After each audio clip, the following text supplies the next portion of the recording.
Esse é o Will Nogueira. Fala, Will. Ele vem sempre aqui. Olá, boa tarde, tudo bom? A minha pergunta pro Leandro, eu queria se ele pudesse explicar o que de fato aconteceu naquela famosa briga que teve com a banda LS Jack e se ele encontrou depois os integrantes, fizeram as pazes, se ele reencontrou o Marcos Mena depois disso. Beleza, abraço. Boa. Nem eu tava sabendo. O Will é polêmico. O Will é polêmico. Não, acho legal essa pergunta. Foi uma briga que aconteceu no aeroporto em 2004, em que a gente estava indo pro Projac fazer um programa da Globo e o LS Jack também, no mesmo programa. E aí algum deles ouviu alguma coisa de alguém que falou, que estava no nosso grupo, que falou, e que eles não gostaram. Acho que era crítica de alguma música, de algum disco, que eles eram amigos dessa pessoa, por exemplo. Acho que foi isso. E aí foi uma briga, assim, uma doideira no aeroporto, foi para todos os jornais.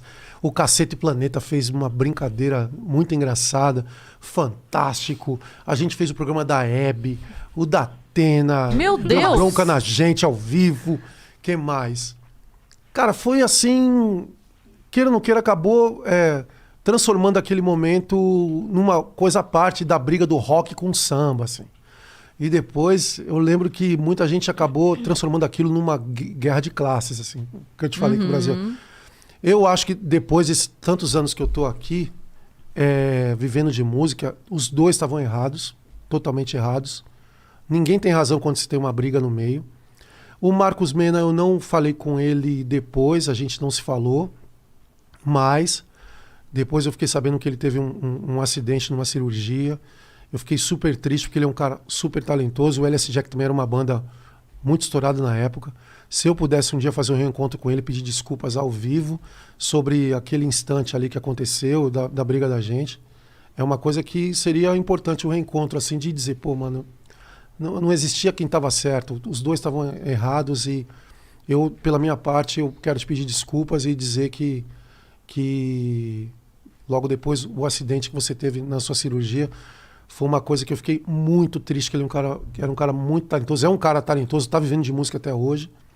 E o grupo, a banda se desfez logo depois, mas enfim, eu sou um cara que eu adoro rock. Então, a partir do momento que teve aquela briga ali, eu senti que de alguma maneira as portas se fecharam um pouco pra gente em relação a algumas bandas de rock, assim. E eu gosto de estar em todos os lugares, respeito muito as pessoas, enfim. Então, acho que é o momento da gente dizer, depois de alguns anos, de que se eu tivesse a maturidade que eu tenho hoje, a gente teria não entrado na pilha e tinha feito um feat na época, e a gente poderia estar dando risada, assim, mas enfim. Isso tem quantos anos? Tem uns 17 anos. Nossa, muito tempo. 2004, muito tempo. né? A gente conversou aqui com o Roman e o Fernando Bahia, que eram do Tijuana. Eu faço o programa de rádio com eles, e eles vieram aqui um dia. E eles contaram a história do dia é que verdade. Lembrei disso aí. Fala. Eles contaram a história do dia que eles encontraram... que o Marcos Mion estava apresentando o Melhores Clipes, o Piores Clipes, e aí o Marcos Mion colocou um clipe deles. E eles não, ficaram... essa história foi outra. Eu lembrei de uma outra, do acidente dele, do menino. Ah, sim. Que não. eu tava lá, eu vi. Na Ilha da Xuxa? Você tava na ilha? Não, eu tava na frente. Você quase viu o Romão morrendo? Não, eu tava junto com o Pimpolho, assim, a gente tava no mar, na areia. Que rolê. Vendo aquela paisagem numa Ilha da Xuxa lá que a gente gravou o programa. De repente, ele passa com um jet ski, assim, na minha frente, pá, explode o jet ski, assim. Eu falo, cara, eu tô na televisão, eu tô ao vivo. Eu pensei que fosse cena de filme. E aí ele tinha sofrido aquele acidente, foi de helicóptero. Abriu, supercílio. E depois eu não consegui mais falar com ele, assim, a gente não viu mais, depois eu vi que ele virou um comentarista e tal, super respeitado. Caramba, foi uma cena que eu vi. Eu faço o programa lá da rádio com ele. Eles vieram aqui, eles contaram um dia que o Marcos Mion colocou um clipe do Tijuana no Piores Clipes. E detonou o clipe. E ele ficou puto. Por quê? Ele falou assim, cara, garoteei, não tem como. A gente era tudo jovenzinho e tal. E aí que ele encontrou o Marcos Mion, foi tirar satisfação e quase deu briga e tal. E aí ele falou, por sorte, eu pude encontrar ele de novo depois. Pra falar, cara, eu fui infantil, idiota, né? Relaxa, se eu tivesse... É o que você falou, se eu tivesse a maturidade que eu tenho hoje, aquilo jamais teria acontecido. Jamais. Era um programa, era uma zoeira, e aquilo me doeu na época, jamais hoje teria sido. Então eu acho muito legal você dizer assim, cara, Bastava eu ter a cabeça que eu tenho hoje, que aquilo jamais teria acontecido. Acho que a gente fica um pouco dono.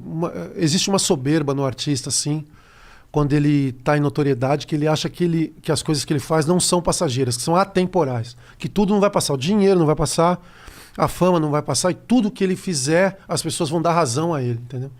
E aí a gente, com aquela situação, sem saber como lidar, se aquilo houve preconceito, se não houve, se aquilo foi uma intolerância em relação ao nosso ritmo, ou se a gente foi intolerante a eles, olhando tudo isso de longe, agora, falo, cara, foi uma tremenda bobagem, em que se a gente tivesse feito uma outra conexão ali, a gente poderia ter tirado muitos frutos positivos e, ao mesmo tempo, não criar nenhum tipo de guerra de classes no Brasil, porque o Brasil ele é um país dividido em pequenos países, assim.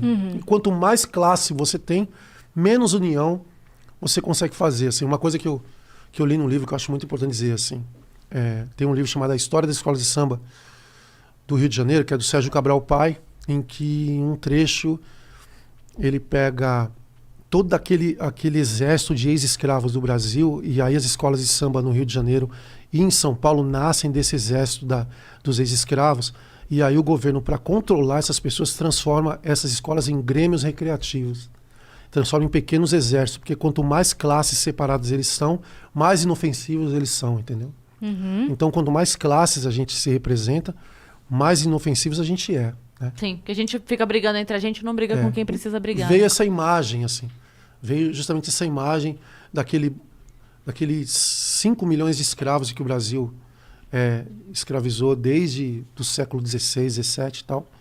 E aí todo mundo se separando em pequenos grupos, assim, para poder ter mais controle, para o governo ter mais controle e tudo mais. Sim. E aí o Brasil se criou em país de classe, aí daqui a pouco eu numa briga entre o rock e o samba não sei o quê, o rock não sei o quê, poxa, desculpas, é o que eu posso pedir agora.